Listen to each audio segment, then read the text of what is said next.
रुक करते हैं अगली खबरों का। इटावा से बड़ी खबर आ रही है। बीजेपी विधायक सरता भदौरिया पर गंभीर आरोप। सपा ने मतदान प्रभावित करने का लगाया आरोप। सपा जिला अध्यक्ष ने विधायक पर लगाए हैं तमाम गंभीर आरोप। बूथ पर जाकर मतदाताओं को प्रभावित करने का आरोप। चुनाव प्रभावित करने का काम कर रही हैं सरता भदौरिया। ये खबर आपके साथ हम साझा कर रहे हैं, आपको इटावा से है। बीजेपी विधायक सरता भदौरिया पर गंभीर आरोप है। सपा ने मतदान प्रभावित करने का लगाया है आरोप। सपा जिला अध्यक्षों ने विधायक पर आरोप लगाया है। आपको बता दें, बूथ पर जाकर मतदाताओं को प्रभावित करने का आरोप लगाया। चुनाव प्रभावित करने का काम कर रही हैं सरता भदौरिया। इटावा से एक खबर आपके साथ हम साझा कर रहे हैं। बीजेपी विधायक पर तमाम आरोप हैं। सपा ने मतदान प्रभावित करने का आरोप लगाया। सपा जिला अध्यक्ष ने विधायक पर लगाया आरोप। बूथ पर जाकर मतदाताओं को प्रभावित करने का आरोप है। चुनाव प्रभावित करने का काम कर रही हैं सरता भदौरिया।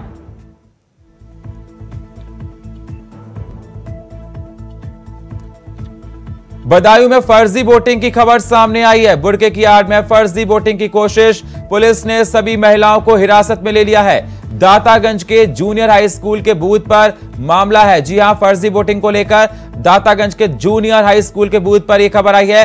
बदायूं में फर्जी वोटिंग को लेकर खबर है। बुरके की आड़ में फर्जी वोटिंग की कोशिश की जा रही है। पुलिस ने सभी महिलाओं को हिरासत में ले लिया है। दातागंज के जूनियर हाई स्कूल के बूथ पर मामला सामने आया। बदायूं में फर्जी वोटिंग की खबर सामने आई है। बुरके की आड़ में फर्जी वोटिंग की कोशिश की जा रही है। आपको बता दें, पुलिस ने सभी महिलाओं को हिरासत में ले लिया है।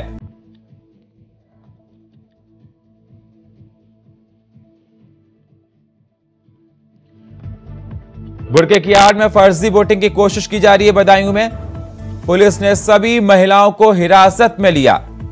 दातागंज के जूनियर हाई स्कूल के बूथ का मामला है।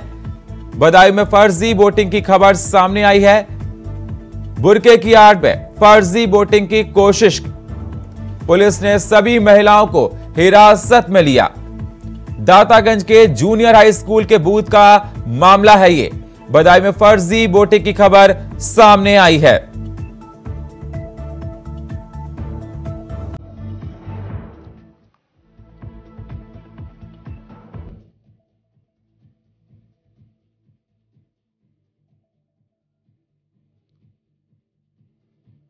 और इस खबर पर हमारे साथ सौरभ पाल फोन लाइन पर जुड़ चुके हैं। सौरभ, जिस प्रकार से देखा जाए फर्जी वोटिंग को लेकर खबर आ रही है बदायूं से, बताया जा रहा है कि बुरके की आड़ में फर्जी वोटिंग हो रही है। पुलिस ने महिलाओं को हिरासत में लिया है। क्या अहम जानकारियां निकल कर आ रही हैं सौरभ? मामला जनपद बदायूं का है। यहाँ पे फर्जी वोटिंग की बात सामने आई थी। इस सूचना पर पहुंची पुलिस ने तो कुछ महिलाओं को भी हिरासत में लिया। वही पूछताछ चल रही है किस तरह से ये फर्जी वोटिंग हो रही थी। जी बिल्कुल, लगातार आप बता रहे हैं कि पूछताछ हो रही थी। तो पोलिंग बूथ पर किस प्रकार के हालात हैं? क्या वोटिंग सुचारू रूप से चल रही है? कोई परेशानी आई है, बाधित हुई है?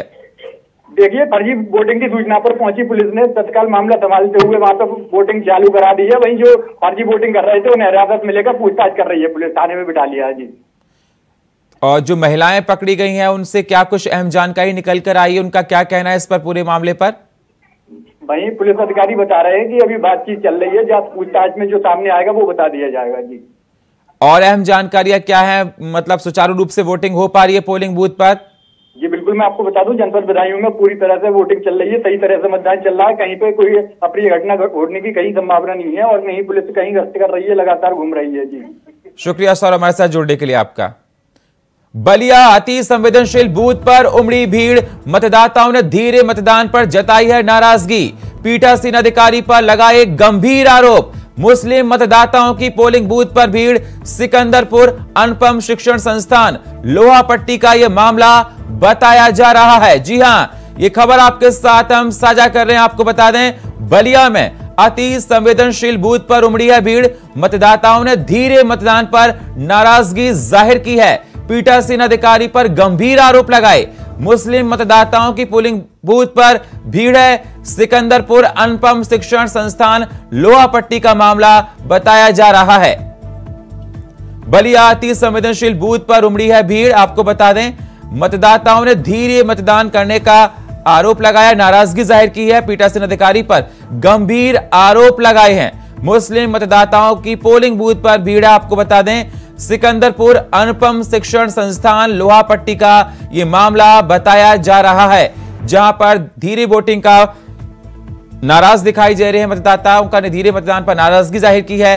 पीठासीन अधिकारी पर तमाम गंभीर आरोप लगाए हैं। मुस्लिम मतदाताओं की पोलिंग बूथ पर भीड़ है। आपको बता दें सिकंदरपुर अनुपम शिक्षण संस्थान लोहापट्टी का मामला है।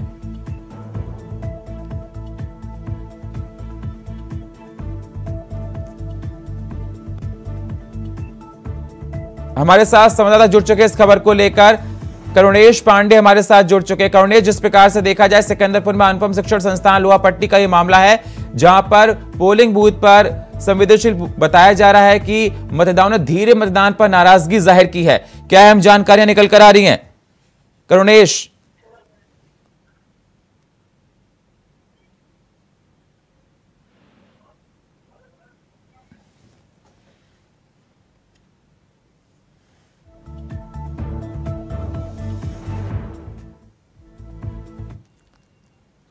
तो आप देख सकते हैं तस्वीरों में निकाय चरण के दूसरे फेज को लेकर इलेक्शन जारी है। पोलिंग बूथ पर लोग जा रहे हैं, मतदान कर रहे हैं। आज 9 मंडल के 38 जिलों पर मतदान हो रहा है। काफी लोग मतदान कर भी चुके हैं। लोग आ रहे हैं, घरों से निकल रहे हैं, मतदान कर रहे हैं और अपने अहम मुद्दों को लेकर मतदान कर रहे हैं। उनका कहना है कि इस बार के मुद्दे अलग हैं। आपको बता दें उत्तर प्रदेश के 9 मंडल में आज 38 जिलों पर निकाय चुनाव हो रहे हैं।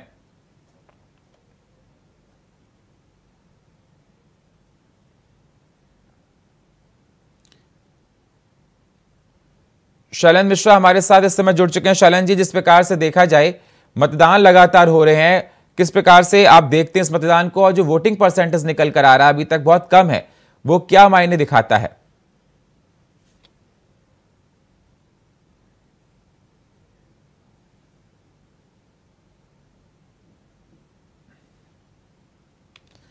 विनय मिश्रा जी हमारे साथ जुड़ चुके हैं, कांग्रेस प्रवक्ता के।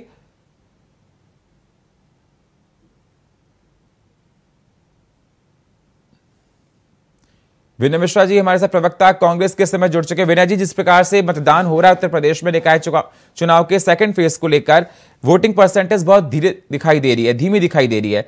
इस पर आप क्या कहना चाहते हैं कि शाम तक वोटिंग परसेंटेज बढ़ सकती है?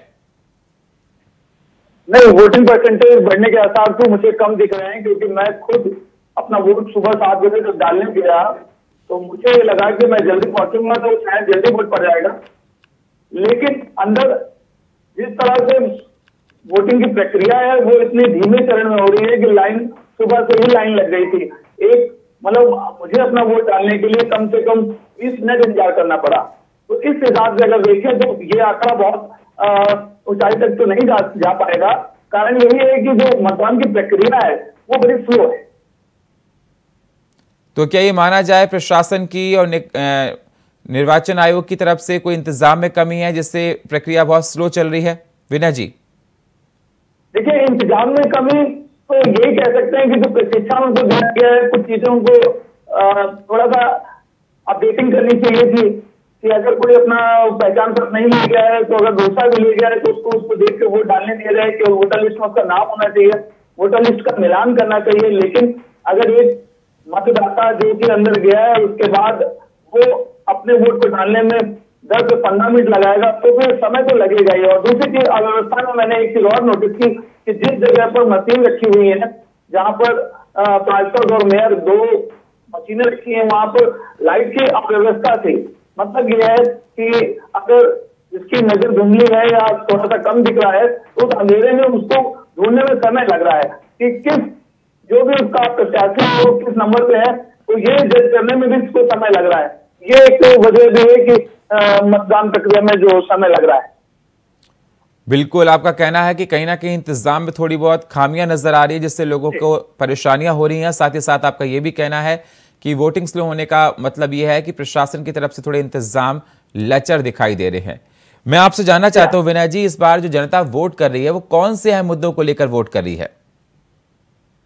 देखिए, जनता का वोट तो हमेशा से किसी को पता नहीं चलता है, लेकिन अब यही है कि जैसे मैंने देखा कि जहां पर वोट पड़ रहे हैं उनके बहुत ज्यादा दूरी पर नहीं, लेकिन सभी प्रत्याशी अपनी अपनी पोलिंग बूथ को सजाकर बैठे हैं, अपने अपना प्रचार लगाए बैठे हैं। इसमें भी मुझे खामी ये दिखी कि जो जो सत्ताधारी लोग हैं वो अपना प्रचार इतने मजबूती से अपने झंडे और जो उन्होंने लगा रखे हैं, पैम्पलेट लगा रखे हैं, कि वो कहीं ना कहीं लोगों को प्रभावित करने की कोशिश में है कि हम सत्ता में है, हमें ही फिर से लाइए।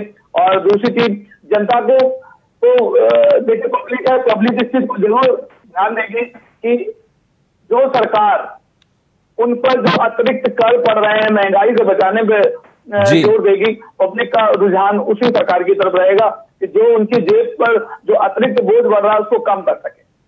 जी, शरण श्रीवास्तव जी हमारे साथ जुड़ चुके वरिष्ठ पत्रकार, स्वागत है सर आपका। सर, सेकंड फेज को लेकर उत्तर प्रदेश में चुनाव हो रहे हैं और देखा जा रहा है कि मतदान केंद्रों पर लंबी लंबी कतारें लगी, अपना इंतजार कर रहे हैं, लेकिन स्टार्टिंग के में देखा जाए कि वोटिंग परसेंटेज बहुत कम है। जिस प्रकार से लोग वोट कास्ट कर रहे हैं वो परसेंटेज बहुत कम निकल कर आ रहा है। क्या उम्मीद लगाई जाए कि शाम तक वोटिंग परसेंटेज बढ़ सकता है? और देखा जाए जो पहले चरण का मतदान था उसमें वोटिंग परसेंटेज 52% था।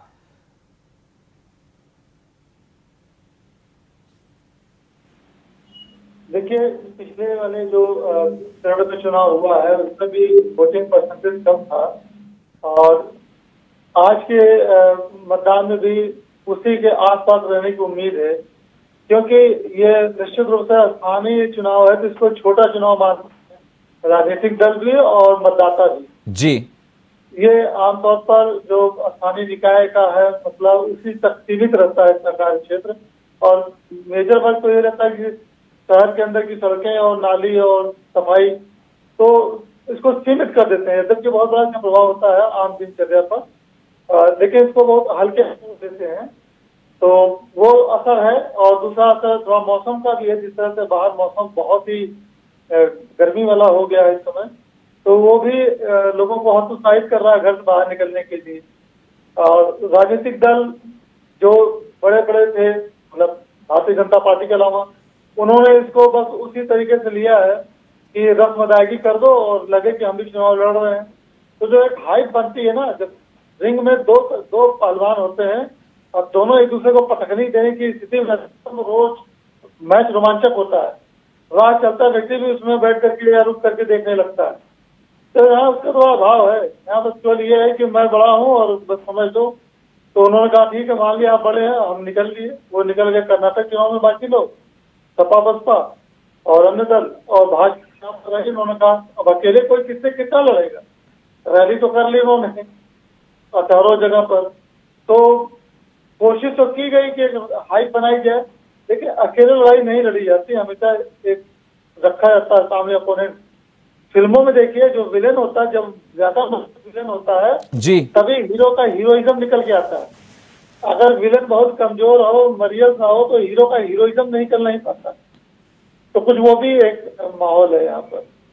तो लेकिन है, चुनाव है, मतदान हो रहा है और अधिकतर पश्चिमी जिलों में, पूर्वांचल के कुछ जिले इसमें शामिल हैं।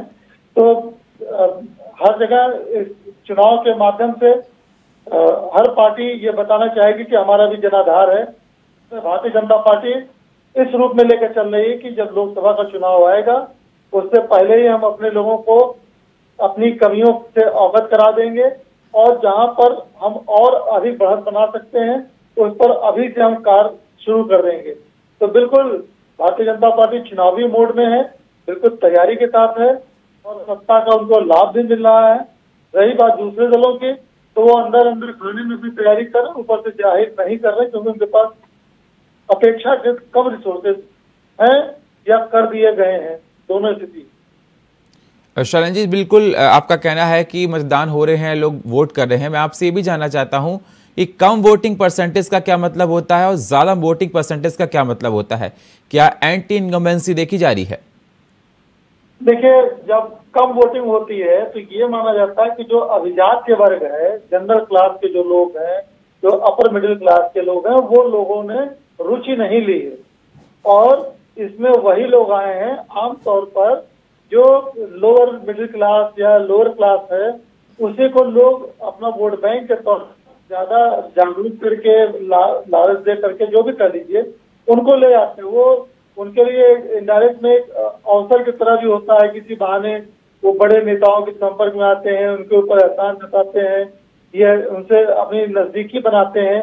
कि देखिए साहब हम आपके लिए बहुत मेहनत कर रहे हैं, ताकि वो उनकी जो सामाजिक आर्थिक चोरी है उसको दूर करने में चुनाव के बाद मदद साबित हो।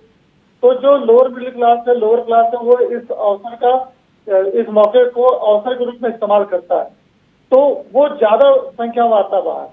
तो लोग जब वोटिंग होती है तो यही लोग ज्यादा होते हैं, तो इनका जिन दलों के प्रति रुझान रहता है, ये माना जाता है उस दल को इसका फायदा होगा। जैसे मोटे तौर पर आप देख लीजिए, दलित वर्ग है, लोअर क्लास ज्यादातर उसमें है, तो वो बसपा के वोटर माने जाते हैं परंपरागत रूप से। इसी तरह जो पिछड़ा वर्ग है, उसमें अति पिछड़ा वगैरह के जो लोग हैं, उनमें बहुत बड़ा एक सेक्शन समाजवादी पार्टी की तरफ माना जाता है। जो उसमें क्रीमी लेयर है पिछड़ा वर्ग में, या जो जनरल क्लास के लोग हैं, वो आमतौर पर कांग्रेस और भाजपा के समर्थक माने जाते हैं जी। तो ये होता है कि जो लोअर क्लास है उसने तो वोटिंग कर दी, यानी बसपा वाले वोटिंग कर दी, सपा वालों ने कर दी, अब तो लग रहा है इसका नुकसान कांग्रेस और बीजेपी को होगा। इसका परसेप्शन यही लिया जाता है मोटे तौर पर। जी विनय मिश्रा जी, हर पार्टी इतनी एक्टिव नजर आ रही है, आपकी पार्टी की तरफ से वो एक मतलब एनर्जी दिखाई नहीं देगी चुनाव प्रचार में जो और पार्टियों की तरफ से थी। भारतीय जनता पार्टी बहुत एक्टिव मूड में नजर आई, तो क्या कहा जाए, आप लोगों ने पहले से हथियार डाल दिए थे? नहीं है, हथियार डालने वाली कोई बात नहीं है, बस आप एक्टिव मोड की जो बात कर रहे हैं वो उत्तर प्रदेश में चुनाव, उत्तर प्रदेश में आप जानते हैं कि यहाँ पर हमेशा से एक धर्म जाति का विशेष लेकर हमेशा चुनाव रहा है। यहाँ की पब्लिक को कभी इतना शिक्षित नहीं बनाने की कोशिश की गई कि वो मुद्दों पर चुनाव लड़े। हमारी पार्टी ने कभी भी ऐसी कोशिश नहीं की जात या धर्म को विशेष चुनाव लड़ना है। अब मैं आपको अभी छोटा एग्जाम्पल और बता देता हूँ कि बूथ से निकलने के बाद मैंने देखा कि सत्ताधारी पार्टी के लोग इस तरह पर इस बात पर जोर दे रहे हैं कि अगर आप हिंदू हैं, अगर आप ब्राह्मण हैं, अगर आप जन्मधारी हैं तो आप कमल को वोट दीजिए, और अगर आप नकली है, आपका डीएनए चेक कराना है, आपका डीएनए देखा जाएगा। तो इस तरह की चीजें लोगों को प्रभावित करने के लिए बताई जा रही हैं। लोगों से वोट मांगने का ये तरीका ये उत्तर प्रदेश में आज भी चल रहा है, बस सोचने की बात है। तो इस तरह की चीजें सत्ताधारी पार्टी करेंगी तो उनका चुनाव तो फिर दिखेगा ही ना कि हाँ वो एक्टिव मोड में है। बाकी पार्टियां, जैसे मैं कांग्रेस पार्टी से हूँ तो मैं इस बात पर स्पष्ट कर दूं कि हमारी पार्टी कभी जात या पात के नाम पर वोट मांगने में अग्रणी नहीं रही। इस बात पर जोर दिया जाता है कि आप विकास को देखिए, आप काम को देखिए। आप अगर शिक्षित हैं तो अपना वोट आप खुद डिसाइड करें कि आपने किससे देना है। तो ये कहीं इन चीजों का भी प्रभाव पड़ता है।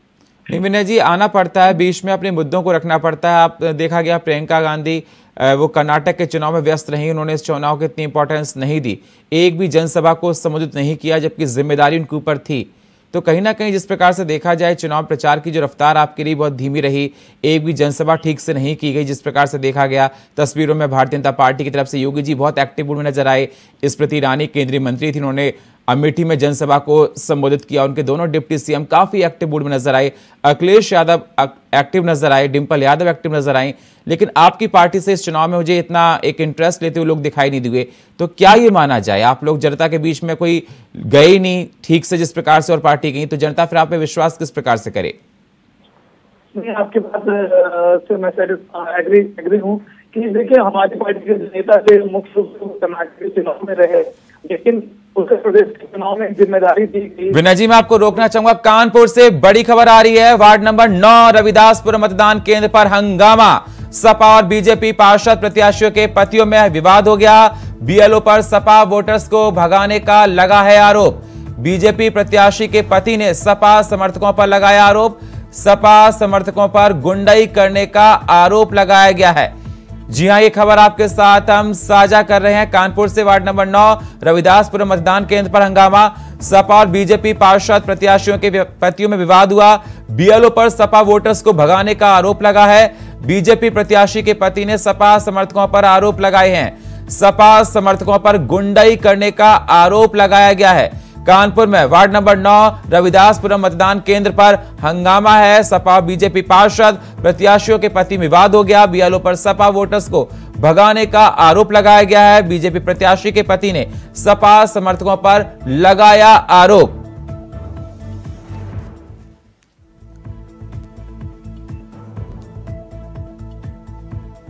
और इस खबर पर हमारे साथ संवाददाता मोहम्मद असलम हमारे साथ फोन लाइन पर जुड़ चुके। मोहम्मद, जिस प्रकार से देखा जाए कानपुर में इस वार्ड पर जो खबर निकल कर आ रही है कि बीजेपी प्रत्याशी ने सपा समर्थकों पर गुंडाई करने का आरोप लगाया है, किस प्रकार की अहम जानकारी निकल कर आ रही है?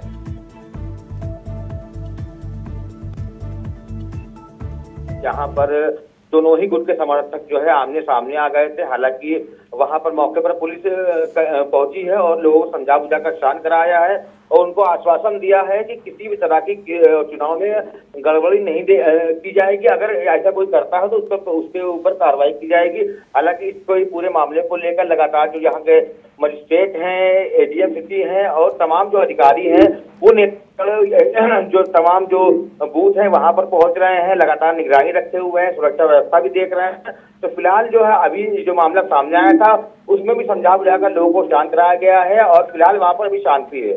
जी मोहम्मद, जिस प्रकार से देखा जाए सपा और बीजेपी पार्षद प्रत्याशियों के पत्तियों में विवाद हुआ है, विवाद किस चीज को लेकर था? सपा जो कैंडिडेट है उनका आरोप था कि वहां पर जो बूथ है वहां पर धांधली की जा रही है। कई लोग उनका आरोप है कि ऐसे कई वोटर हैं जो कि कई बार देखे गए हैं जो कोई वोट। शुक्रिया मोहम्मद हमारे साथ जुड़ने के लिए, ताजा अपडेट देने के लिए। इसके बाद मौके पर पुलिस पहुंची है।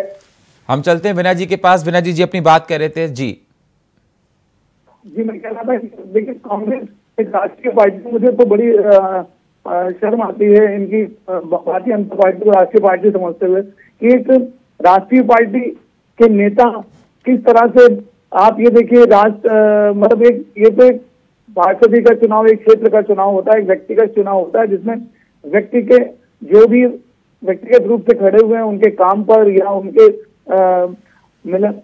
जो भी व्यक्ति है उसके व्यक्तित्व पर या उसका जो भी क्षेत्र में प्रभावित करता है उसके हिसाब से वोट दिया जाना चाहिए। लेकिन अगर इस चुनाव में भी मुख्यमंत्री को आना पड़ जाए, इस चुनाव में भी डिप्टी सीएम को आना पड़ जाए और ये कहने के लिए वोटर से, जब खासकर कि आपकी सरकार है, आप मेयर भी आपका है, प्रदेश में भी आप हैं, देश में भी आप हैं, इसके बाद भी अगर आपको ये कहना पड़ जाए कि भारतीय जनता पार्टी को वोट करें तो ये एक बड़े सोचने की बात है कि आखिर जनता को आपसे ये अपील क्यों करनी पड़ रही है।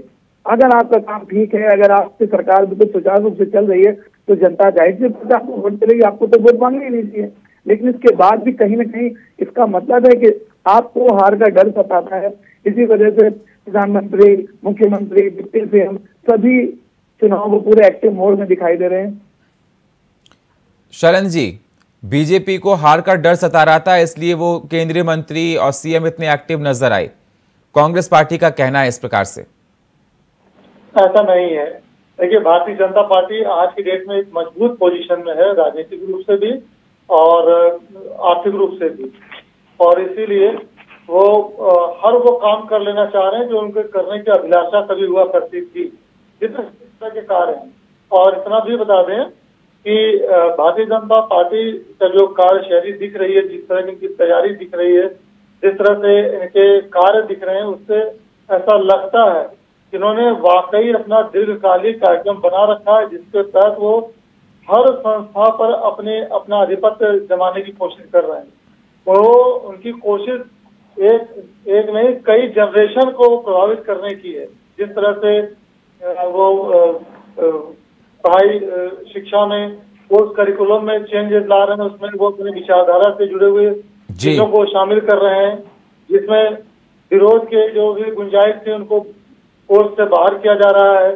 जो मनोरंजन क्षेत्र की जो उसका सीधा असर जनमानस पर पड़ता है, उसमें इस तरह की कहानियों को प्रमुखता देना, उसको इनडायरेक्ट में स्पॉन्सर और प्रमोट करना, जैसे वो कश्मीर फाइल की आजकल केरला टाइम्स है, केरला स्टोरी है।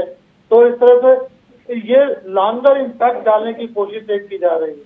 तो इतने हल्के में भारतीय जनता पार्टी को अगर कोई भी दल ले रहा है, चाहे वो कांग्रेस हो या कोई भी दल हो, तो समझिए वो आंखें मूंद रहा है सामने आने वाले खतरे को देख करके। लोकतंत्र में खुली विचारधारा होनी चाहिए और जी परिवर्तन होते रहना चाहिए, लेकिन हिंग देना वो वाली MDH की super heat, MDH super heat जिन्होंने यूज किया है वो जानते हैं असली हींग का स्वाद। MDH सुपर हीट, शुद्धता का असली तड़का, असली मसाले सच सच। MDH उसमें काफी सुधार भी कर रहे हैं। एक नेतृत्व की थोड़ी कमजोरी दिख रही थी और इतना समय गुजरता जा रहा है, जिस तरह से राहुल जी उतनी लंबी यात्रा की है, प्रियंका जी बिल्कुल लगी हुई हैं, तो वो नेतृत्व की जो कमजोरी थी वो भी अब धीरे धीरे मैच्योरिटी में आ रही है। तो ऐसा भी नहीं है कि कहीं से बहुत से लोग कमजोर हैं, लेकिन इस बात से आप इनकार नहीं कर सकते कि भारतीय जनता पार्टी एक मजबूत बॉक्स में भी है। वो जो भी कुछ कर रहे हैं अपने दायरे के अंदर में कर रहे हैं और करने दे रहे हैं, दायरे के बाहर किसी को नहीं होने दे रहे हैं, चाहे वो उनके पक्ष में हो चाहे विपक्ष में हो। इस बात को स्वीकार कर लेना चाहिए।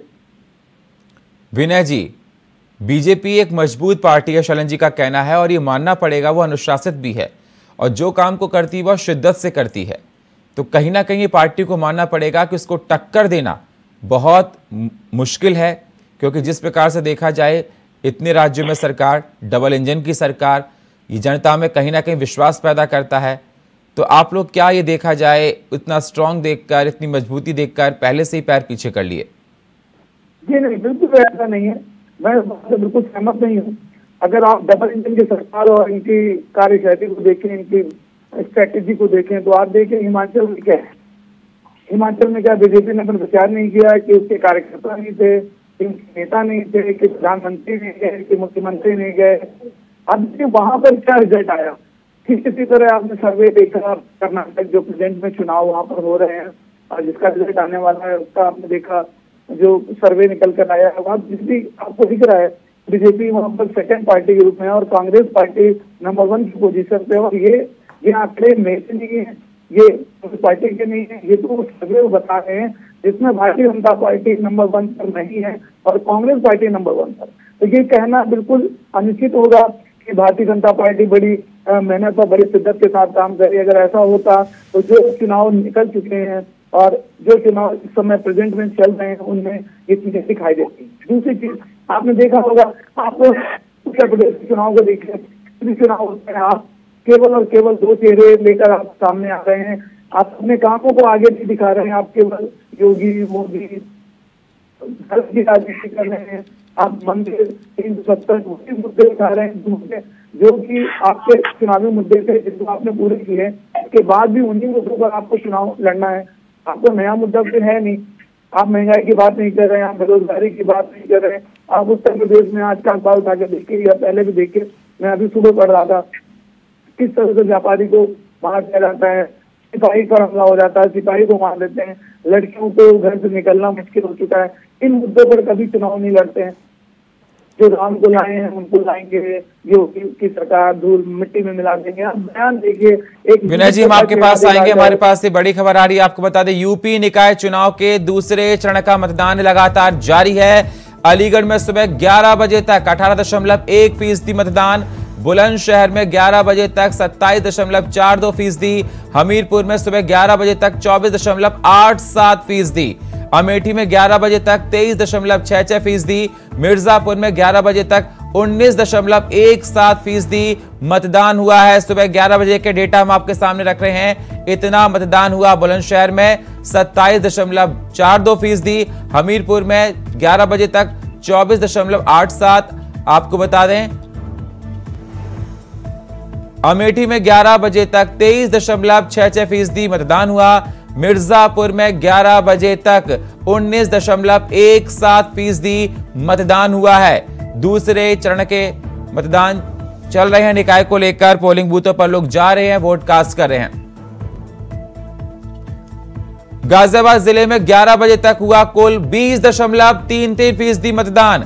गाजियाबाद के निकाय चुनाव में गाजियाबाद में 17.7% मतदान हुआ। नगर पालिका परिषद लोनी में पड़े 24.50% वोट। नगर पालिका परिषद मुरादनगर में हुआ 21.20% मतदान। नगर पालिका परिषद मोदीनगर में पड़े 21.50% वोट। नगर पालिका परिषद खोड़ा मकनपुर में हुआ 19.10% मतदान। नगर पंचायत फरीदनगर में 11 बजे तक हुआ 19.10% मतदान। नगर पंचायत पथला में पड़े 18.20% वोट। नगर पंचायत निवाड़ी में हुआ 20.10% मतदान। नगर पंचायत डासना में हुआ 21.50% मतदान। इस खबर पर हमारे संवाददाता नदीम हमारे साथ फोन लाइन पर जुड़ चुके हैं। नदीम, जिस प्रकार से देखा जाए 11 बजे तक का डेटा निकल कर आया है, गाजियाबाद में इस प्रकार से वोटिंग हुई है, इतना % मतदान हो चुका है, और क्या अहम जानकारी है, लोग किस प्रकार से पोलिंग बूथ पर आ रहे हैं? देखिए, लोगों का पोलिंग बूथ पर बात करूं तो तांता लगा हुआ है। लगातार सुबह से ही लोग लाइनों में लगे हुए हैं और मतदान को लेकर बहुत ही उत्साहित है। जब उनसे बात करते हैं तो वो काफी खुशी जाहिर करते हैं और सुबह से कई बार उनसे बात भी की गई है तो उन लोगों का साफ तौर से कहना है, जिस तरीके से सुबह महिलाएं निकल कर आ रही थी तो उन्होंने कहा था कि पहले मतदान फिर उसके बाद जलपान, इसी तरीके की रणनीति देखी जा रही है। हालांकि अब तक अगर कुल मतदान की बात की जाए तो 20% वोट गाजियाबाद से जो है वो पड़ चुका है और लगातार जो लोगों का आने का सिलसिला है वो जारी है, क्योंकि धूप भी खड़ी हो गई है, फिर भी लोगों का आने का सिलसिला थम नहीं रहा है। हालांकि कुछ लोगों का यह भी मानना है कि दोपहर के वक्त थोड़ी भीड़ हल्की हो जाती है तो उसमें अपना वोट किया जाए तो काफी आसानी रहती है। लेकिन जिस तरीके से महिलाएं सुबह से लगी हुई है तो काफी अहम सवाल बन जाता है कि सुबह से महिलाएं काफी वोट कर रही है, जिससे आंकड़े जो निकल कर आ रहे हैं वो 20% जाएंगे। जी शुक्रिया नदी हमारे साथ जुड़ने के लिए आपका। तो आपको बता दें, लगातार मतदान केंद्रों पर लोग पहुंच रहे हैं, महिलाएं पहुंच रही हैं, बुजुर्ग पहुंच रहे हैं, और सभी लोग पहुंच रहे हैं और अपने मत का इस्तेमाल कर रहे हैं। शलन जी के पास जाता हूं। शलन जी, इस बार से आपका कहना था कि बीजेपी एक सशक्त है, अनुशासित है, आर्थिक रूप से मजबूत है और भी मजबूत है, लेकिन विनय जी इस बात से सहमत नहीं थे। उनका कहना था कि कहीं ना कहीं देखा जाए कांग्रेस नंबर 1 है, जनता पसंद कर रही है। कितना सहमत हैं आप? देखिए, कांग्रेस के साथ एक प्लस पॉइंट तो ये है कि आजादी दिलाने में जो आंदोलन हुआ था वो कांग्रेस के ही नेतृत्व में हुआ था।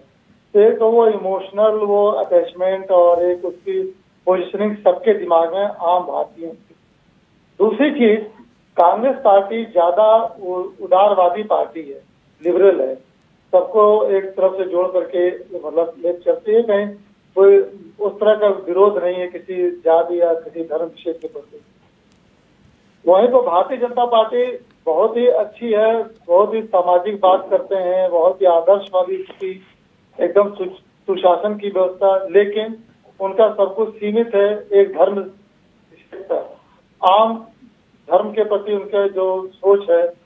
उनके समर्थकों को देखता हूँ, ये मेरा निजी मानना है, गलत हो सकता है, उनके जितने समर्थकों को देखता हूँ, कार्यकर्ताओं को देखता हूँ कि उनके मन में थोड़ी देर बाद आकर के घृणा का भाव आ जाता है दूसरे धर्म के प्रति, चाहे उनसे उनका मुकाबला हुआ हो न हुआ हो, कभी उनसे उनका कोई बुरा अनुभव हुआ हो न हुआ हो।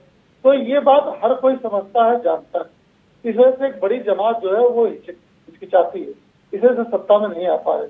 ये मोदी जी का करिश्मा है, नेतृत्व की ये बहुत बड़ी विजय है कि वो उन्होंने सब कुछ भुलवा दिया है लोगों को, और लोग इनके इस अच्छे कार्य पर, ये अच्छे ढंग से ये कार्य करेंगे, थोड़ी सख्ती दिखाएंगे लेकिन काम को एक निर्धारित मात्रा में करेंगे ताकि लोगों को पसंद आए।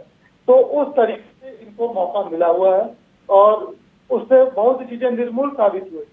लोगों को लगता था कि बहुत ज्यादा ये कत्लेआम कर देंगे, ऐसा मतलब जो विरोधी दल थे वो कहते थे, लेकिन ऐसा कुछ नहीं हुआ। मोदी जी को 9 साल हो गए प्रधानमंत्री के पद पर कार्यरत रहते हुए।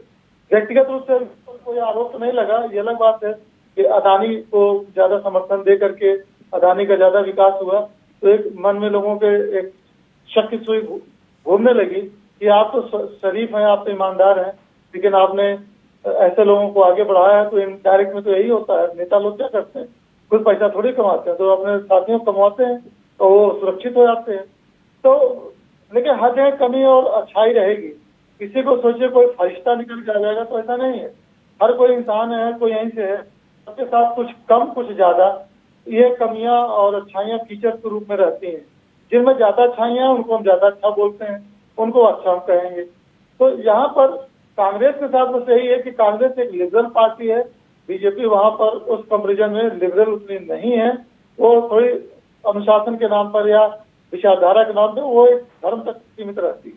ये अलग बात है कि सत्ता में रहते रहते अब उनके विचार में भी काफी परिवर्तन आया। इस बार जो उन्होंने 395 वोट दी, ये पहली बार ऐसा हुआ। ये लोग तो सीधे पहले बात नहीं करते थे अल्पसंख्यकों के नाम पर, और जहां तक मुझे मालूम है इनडायरेक्ट में जब सत्ता आई थी तो उस समय तो बेनिफिशियरीज के नाम का सिलेक्शन तक नहीं होने दिया जाता। इनडायरेक्ट में ये मैसेज था कि उनको लोगों को बेनिफिशियरी के तौर पर मत, लेकिन अब वो परिवर्तित होते होते यहाँ तक आ गया है कि अब इन्होंने प्रत्याशी बनाना शुरू कर दिया। अल्पसंख्यक मोर्चा कहने के लिए केवल था, तो हम लोग उसको तवज्जो देने लगे हैं जगह जगह। अभी देखिए अलीगढ़ मुस्लिम यूनिवर्सिटी के वीसी को उन्होंने बनाया। तो ये सब धीरे धीरे बदलती विचारधारा भी है। आदमी जब तक दूरी रखेगा तब तक एक दूसरे के बारे में गलत विचार रखेगा, जब वो उसी में समाहित हो जाएगा तब विचारधारा बदल जाती है। ये बदल भी रही है जी। और ये हमारे भारतीय राजनीति के लिए एक शुभ संकेत है कि जहां पर हर तरह की विचारधारा आकर के समाहित होकर के और एक हो रही है। तो ऐसे इसको भी हम कहेंगे कि ये भारतीय जनता पार्टी और विशेषकर मोदी जी की ये नेतृत्व शैली है। इन्होंने पहले तो सबको एकदम टाइट किया, उसके बाद धीरे धीरे लिबरल कर रहे हैं कि नहीं देखिए भाई, क्योंकि ये भी हकीकत है कि लॉ एंड ऑर्डर के मामले में पहले तो देखिए हर जगह कोई बम विस्फोट हो रहा है, तो कहीं नए नए सूचनाएं आ रही हैं कि आज यहाँ पर विशेष जांच होगी, तो वो सब चीजों से तो निजात मिल गई है। तो कहीं कहीं से कुछ उनकी नाकेबंदी जो है वो बिल्कुल गलत भी नहीं है, कुछ तो सही है, लेकिन कुछ इन जनरल सबके ऊपर करना वो ठीक नहीं। तो धीरे धीरे करके राजनीतिक रूप से भी ये लिबरल हो रहे हैं और ये एक शुभ संकेत है हमारे भारतीय राजनीति के लिए, लोकतंत्र के लिए भी। और इसी के कंपेरिजन में अगर देखिए कांग्रेस को, तो कांग्रेस तो की सत्ता में बनती चली आई थी, तो वो इसको एक परिवारवाद में शामिल कर लेते कि पिताजी हैं तो बेटा होगा, तो बेटा है तो उनके बेटा होंगे। देखिए इमोशनली हमको अच्छा लग सकता है कि बहुत अच्छे हैं, बात व्यवहार करते हैं, लेकिन अगर तार्किक तौर पर देखा जाए तो लोकतंत्र में इसको अब अलाउ नहीं कर सकते हैं। कोई कितना भी आपका करीबी हो, अगर लोकतंत्र में यही होगा कि बाप का बेटा आया फिर बेटे के बाद पोता आया, तो फिर लोकतंत्र का है कि फिर तो राजशाही रहेगी। राजा लोग कोई बुरे इतने थोड़े होते थे, वो सभी तो ऐसे करते थे, वो केवल अपना कुछ हिस्सा ले लेते थे लोगों की कमाई में और उसके बाद लॉ एंड ऑर्डर के नाम पे शांति से बैठे रहते थे। लड़ाई खुद लड़ते थे, प्रजा उसमें शामिल नहीं होती थी लड़ाई में। वो कहते थे भाई हमको तो लगान देना है, आपस में मार करके तय कर लो कि तुम बड़े, चाहे अकबर को लीजिए चाहे राणा प्रताप जी को, ये आपस की लड़ाई थी। जनता का भी हमसे मतलब नहीं है भैया, आपको बताओ हमें किसको देना, जो जीत गया उसको देते थे, कभी वहां कोई लफड़ा ऐसा नहीं हो। तो अब वहां उसके विपरीत अगर हम लोकतंत्र की स्थापना हमने की है तो इसीलिए कि हर व्यक्ति को ये स्वतंत्रता हो और हर दूसरे व्यक्ति को यह आभास हो कि कभी भी पहले वाला व्यक्ति किसी भी पोजीशन पर आ सकता है, तो उसके साथ ज्यादती मत कीजिए। एक नियम बना है, उस नियम को सभी को मानना पड़ेगा, चाहे वो पक्ष के इधर बैठा हो चाहे वो विपक्ष में बैठा हो। और जब दोनों ही मानेंगे तभी ये व्यवस्था चलेगी, वरना ये भी सीरिया, इराक, ईरान जो मध्य एशिया का भाग है देशों की तरह ये भी हो जाएगा। तो इसमें कहीं कोई देर नहीं लगेगी। ये क्या कहते हैं, अलग अलग राज्यों को देखिए, अलग अलग भाषा, अलग अलग संस्कृति, उनको जोड़ के तो ये देश बना। अंग्रेजों ने इतना फैलाया ना होता तो ये देश भी इस तरह से ना आता। हम फिर प्राचीन काल की केवल बात कर रहे होते। इस हकीकत को समझना पड़ेगा और अंग्रेजों ने इसको छोड़ा है, चाहे आंदोलन के तहत चाहे जनता के द्वारा जागरूकता दिखाने के तहत कि हम अपना स्वयं नियंत्रण स्थापित करेंगे। तो उन्होंने एक नियम कानून के आधार पर छोड़ा कि देखिए आप किसी के साथ ज्यादती नहीं करेंगे, आप एक नियम रखेंगे और कोई भी व्यक्ति कुछ भी बन सकता है। तो ये लोकतंत्र है, इसका सम्मान करना पड़ेगा। जो भी कोई इसमें थोड़ा बहुत दबाव डाल करके इसको विकृत कर रहे हैं उनको भी समझना पड़ेगा कि अगर ये टूट गई, लोकतंत्र खत्म हुआ, तो उनका भी खात्मा कुछ ही दिनों में हो जाएगा, ज्यादा दिन तक सर्वाइव नहीं करेंगे। ये तभी तक है जब तक ये व्यवस्था चल रही है। तो इस बात को हम सबको मानना होगा और दूसरों को भी जागरूक करना होगा, चाहे हमारा करीबी हो चाहे हमारा बाहर दूर का व्यक्ति हो। यही एकमात्र इसका, इसलिए चुनाव हो रहे हैं। ये जो चुनाव अभी चल रहा है स्थानीय निकाय का चुनाव, ये भी उसी का एक रूप है कि इस चुनाव में आप अपने मन के व्यक्ति को चुनिए जो नजर रखेगा। अब हम तो देखते हैं इतनी विकृति आ गई है कि अगर कोई दूसरी पार्टी जीत गई, जैसे भी हमारी भारतीय जनता पार्टी जीत गई, तो इस तरह से पूछा जाता है कि आपने ये सड़क साफ नहीं कराई। अरे सड़क साफ करने वाला व्यक्ति है वो कारपोरेटर बन के आ रहा है, वो नजर रखेगा जनता की तरफ से, सफाई तो करेगा सफाई कर्मी, जो नगर निगम में अधिकारी बन के वेतन प्राप्त कर रहे हैं, काम उनको करना है। ये तो जनता की तरफ से नजर रखेंगे, कोई ऐसे नियम न बना दे जो जनता के लिए। जी शैलेंद्र जी, हमारे साथ दयाराम भार्गव जी जुड़ चुके हैं सुभाषपा के। स्वागत है सर आपका। निकाय चुनाव के दूसरे चरण को लेकर मतदान चल रहा है, आपकी पार्टी कितनी मजबूत दिखाई दे रही है? सुनील भाई, सुहेलदेव भारतीय समाज पार्टी जहां जहां भी चुनाव लड़ रही है अपने मुद्दों के साथ लड़ रही है चुनाव, और हार जीत का कारण जो होता है वो जनता जनार्दन होती है। और आज जो है अगर मेयर का चुनाव है तो ईवीएम में आप चल रहा है, बाकी नगर पंचायत और नगर पालिका का है तो मोहर के द्वारा हो रहा है। मैं सभी मतदाताओं से यही कहूंगा, घर से निकलकर सर्वाधिक आप लोग वोट करें, क्योंकि लोकतंत्र का ये भी एक बहुत बड़ा पर्व है और आपके मताधिकार का प्रयोग करते हुए एक जागरूक नागरिक और जागरूक मतदाता के तौर पे आप लोग अपने मत का प्रयोग करें। यही है, मैं पूरे उत्तर प्रदेश के जो सेकंड राउंड का चुनाव हो रहा सभी मतदाताओं से आह्वान करूंगा। दूसरी बात, सुहेलदेव भारतीय समाज पार्टी अपने मुद्दे को लोगे सुनील भाई, ये जो शहरीकरण में है, चाहे साफ सफाई का मामला हो या कूड़ा करकट का मामला हो, शुद्ध पेयजल का हो, पार्क का हो, लाइट जो टूटी हो, खड़ंजा हो, नाली हो, ऐसे तमाम बुनियादी सुविधाएं हैं जो अनगिनत जो है विगत में जो भी रही हैं शहरी सरकार में, तो कुछ काम किए हैं, कुछ नहीं किए हैं जी। सुहेलदेव भारतीय समाज पार्टी के जो प्रत्याशी हैं, अगर जनता जनार्दन ने उनको वोट दे करके उनको उस कुर्सी पे बैठाने का काम किया तो सुहेलदेव भारतीय समाज पार्टी जिस तरह गांव, गरीब, किसान, वंचित समाज की आवाज उठाती रहती है, उसी तरह निगमों में और शहरीकरण, नगर पालिका, नगर पंचायत में जो सुहेलदेव भारतीय समाज पार्टी काम करती है। जी सुनील, बिल्कुल दयाराम जी, जिस प्रकार से देखा जाए पोलिंग बूथ पर लोग जा रहे हैं, मतदान कर रहे हैं, लेकिन अगर सुबह के डेटा को देखा जाए, रेशियो को देखा जाए तो बहुत कम वोटिंग परसेंटेज दिखाई दे रहा है। कम वोटिंग परसेंटेज का मतलब क्या है चुनाव में, और शाम तक क्या आंकलन लगाया जाए कि ज़्यादा वोटिंग परसेंटेज हो सकता है, क्योंकि गर्मी लगातार बढ़ रही है, अब हो सकता है कि दोपहर में लोग कब निकलें, शाम को जाएं, तो क्या ये माना जाए वोटिंग परसेंटेज किस रेशियो में जा सकता है? देखिए मैं सुनील भाई, देखो सुबह में मैं वोटिंग करके आया हूँ, 9 बजे के आसपास में वोट डाला हूँ, और आप मानेंगे नहीं काफी गर्मी 9 बजे के करीब थी। तो इस समय हम 11:15 बजे करीब हो रहे हैं, 11:45 हो रहा है, आप बाहर निकलेंगे काफी तापमान, टेम्परेचर जो बढ़ा हुआ है, तो हो सकता मतदाता कुछ गर्मी की वजह से जो है अभी जो है दोपहर का समय इंतजार कर रहे हैं, और शाम को हो सकता है 2, 2:30, 3 बजे के बाद मतदाता ज्यादा तौर पर निकले। लेकिन फिर भी मैं अपील करूंगा उत्तर प्रदेश के जो मतदाता हैं सेकंड राउंड के, वो अपने सारे काम धंधे छोड़ करके कम से कम अपने मतदान का प्रयोग करिए, अपने मताधिकार का प्रयोग करते हुए इस शहरीकरण के लोकतंत्र को बचाने के लिए कम से कम आप जरूर से जरूर वोट करके आए और अपना हक बता के आए कि शहरी का जो चुनाव है, जो सरकार है, उसमें आपकी सहभागिता दिखाई देगी इस प्रदेश में। अगर आप मत का प्रयोग नहीं करते, घर बैठ जाते हैं, तो कहीं ना कहीं ये भी लोकतंत्र के साथ में हम लोगों के लिए बहुत बड़ा एक संदेश जाएगा। जी दयाराम जी, ये भी देखा जाए कि इतना जागरूक करते हैं, चुनाव आयोग की तरफ से जागरूक किया जाता है, और पहले से अब इतना इम्प्लीमेंटेशन हो चुका है हर चीज़ में।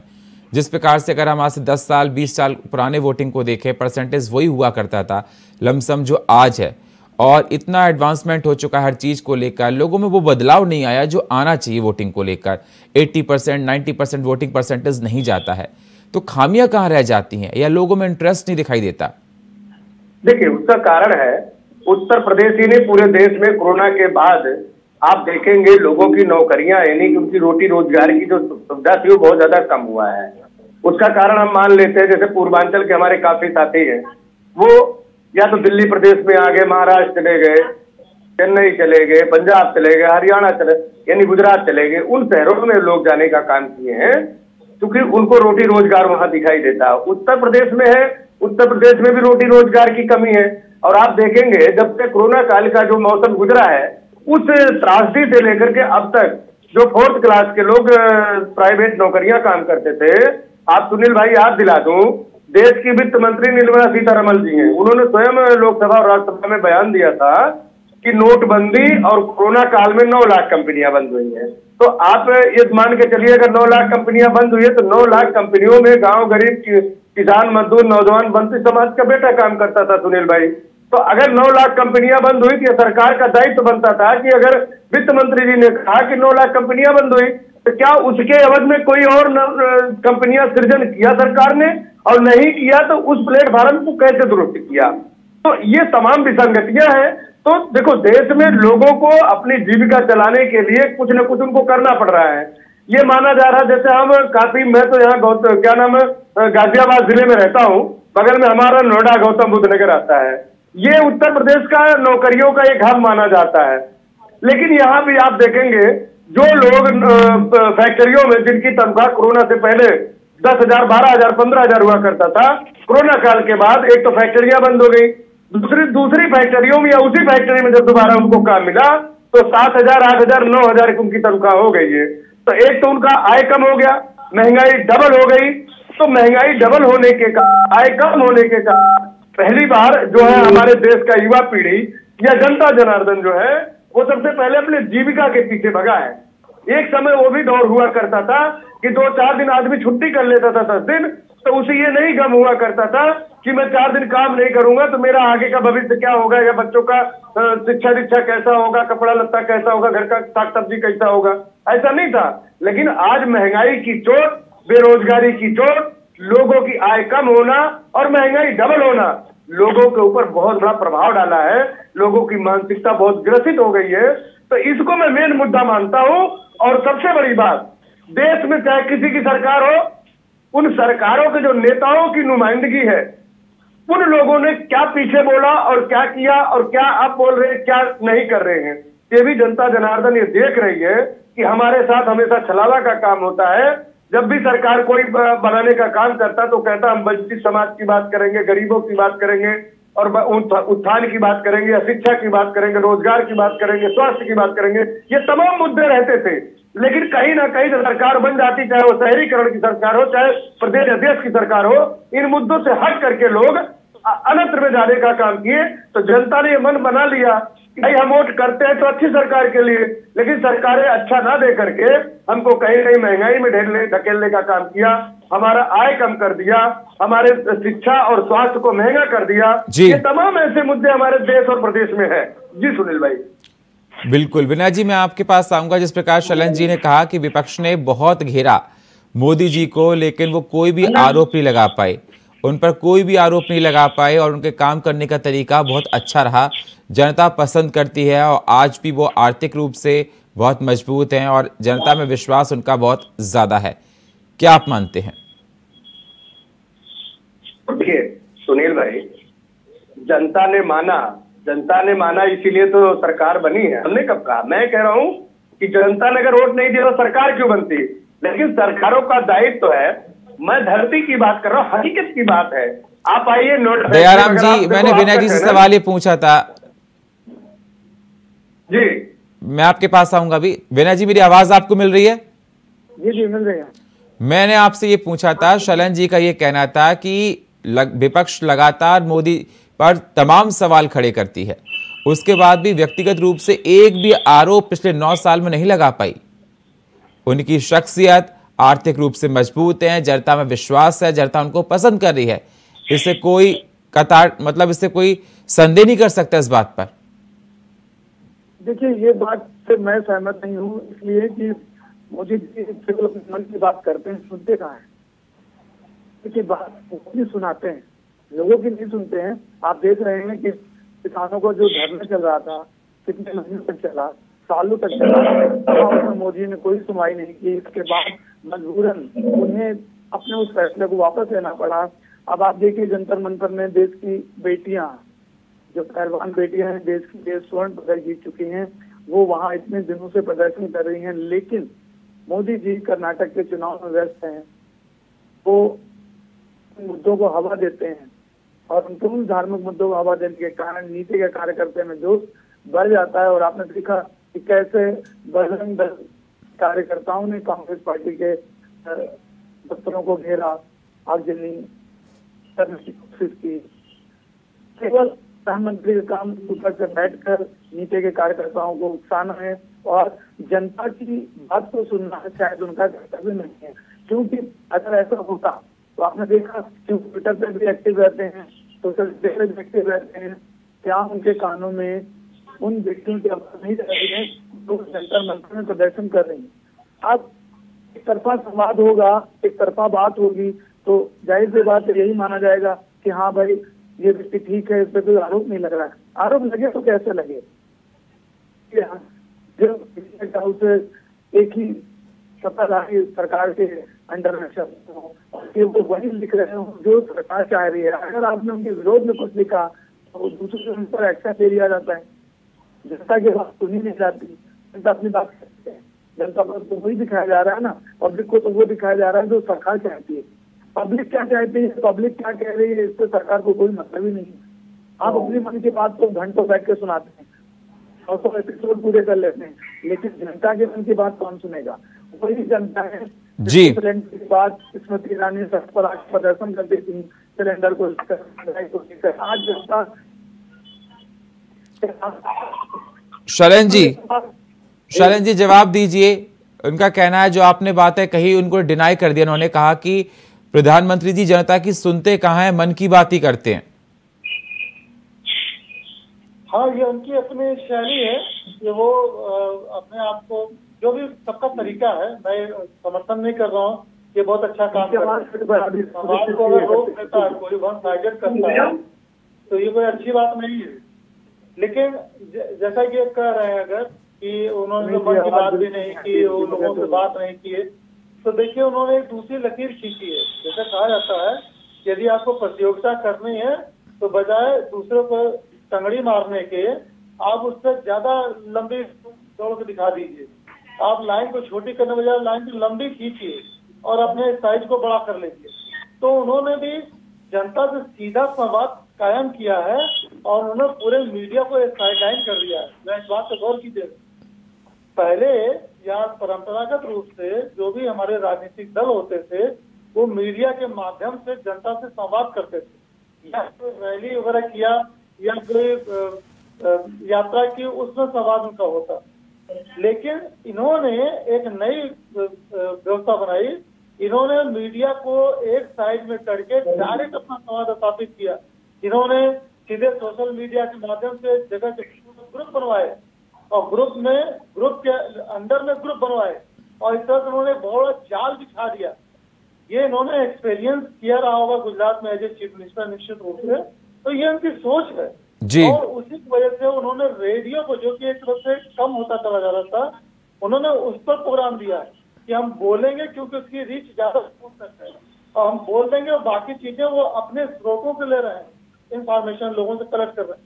उसके पीछे उनकी अपनी सोच होगी, मैं समर्थन उसका नहीं करता, लेकिन मुझे लगता है कि वो कहीं विचलित न हो जाए, कहीं वो उनका अपना ध्यान भंग न हो जाए, कहीं वो जो टारगेट पर वो चल रहे हैं मिशन लेके उसमें कोई बहुत ज्यादा परिवर्तन, बाहरी बैरियर्स में आ जाए, कम्युनिकेशन बैरियर के तौर पर जाने जाते हैं। उस वजह से उन्होंने अपना रास्ता बंद कर रखा है, दूरी बना रखी है कि ज्यादा मिलना नहीं है। इवन उनके बारे में बताया जाता है कि अपने पार्टी कार्यकर्ताओं से निर्धारित समय में, निर्धारित टाइम में मिलते हैं। 10:22 तो 10:22 मिल लीजिए, और आप 5 मिनट लेट हो गए तो कोई जरूरी नहीं आपकी मुलाकात हो पाएगी। तो जो नेता इतनी ज्यादा मतलब अपने टाइम के प्रति, टाइम के कंजम्पशन के प्रति इतना जागरूक हो और इतना दृढ़ हो, तो देखिए ये उनकी अपनी यही खासियत है। शायद इसकी वजह से वो भारतीय जनता पार्टी जैसे दल में, जिसमें कि कोई परिवार विशेष से नहीं आता है, वो वहां पर भी उन्होंने एक निचले लेवल से इतना ऊंचे मुकाम को हासिल किया और मजबूती वाला कर लिया। मतलब आज के डेट में भारतीय जनता पार्टी में ये कहने में कोई अतिशयोक्ति नहीं है कि किसी की क्षमता नहीं जो उनके किसी सवाल पर, किसी निर्णय पर सवाल उठाते। जी बहुत बहुत शुक्रिया आपसे मेहमानों का हमारे साथ जुड़ने के लिए। शैलेंद्र जी आपका, विनय जी आपका, दयाराम जी आपका बहुत बहुत शुक्रिया। तो निकाय चुनाव पर इंडिया वॉइस की लगातार नजर बनी हुई है, पल पल की अपडेट आप तक पहुंचा रहे हैं। हम आपसे ये गुजारिश कर रहे हैं कि आप लोग भी घरों से निकलें और मतदान जरूर करें। लोकतंत्र के इस पावन पर्व में अपनी आहुति आप जरूर दें, तभी देश सशक्त बनेगा, समृद्ध बनेगा, खुशहाल बनेगा। और फिलहाल हमारे इस खास प्रोग्राम में इतना ही। बाकी खबरों के लिए आप बने रहिए इंडिया वॉइस के साथ। तब तक के लिए नमस्कार।